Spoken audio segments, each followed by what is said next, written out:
Venu de l'autre côté de la Méditerranée, Alexandre Promiot découvre le port d'Alger, façonné par des années de présence française.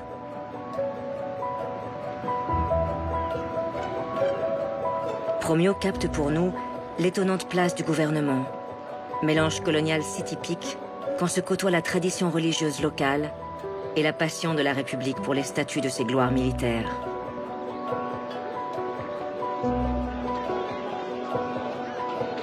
L'opérateur est fasciné par l'exotisme méditerranéen qui s'offre à lui. Dans l'objectif de Promiot, la capitale de l'Algérie semble bien sûr apaisée, car cela fait 60 ans que les Français se sont installés ici.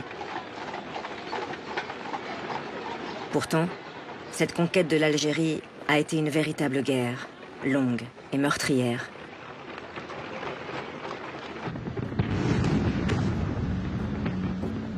Une conquête qui commence en juin 1830, lorsque la flotte française bombarde Alger à la demande du roi Charles X, sous prétexte de libérer des esclaves chrétiens. En réalité, le roi veut redonner de l'éclat à son règne et surtout favoriser les armateurs du port de Marseille.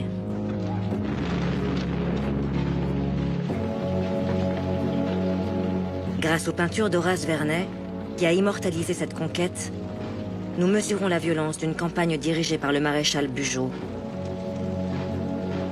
Bugeaud, monarchiste exalté, a fait le choix d'une guerre sans merci. Ses troupes ont l'ordre de tout détruire sur leur passage. Pillage, viol, destruction. Le pays est bientôt à feu et à sang. Une politique de la terre brûlée pour tenter de venir à bout de la résistance féroce organisée par l'émir Abdelkader, qui a rassemblé plusieurs tribus algériennes.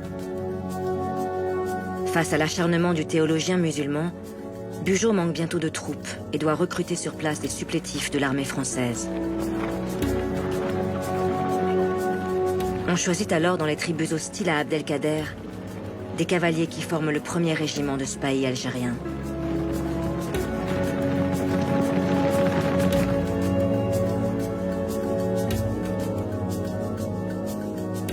Un renfort crucial pour les troupes de Bugeaud, qui finissent par prendre le dessus.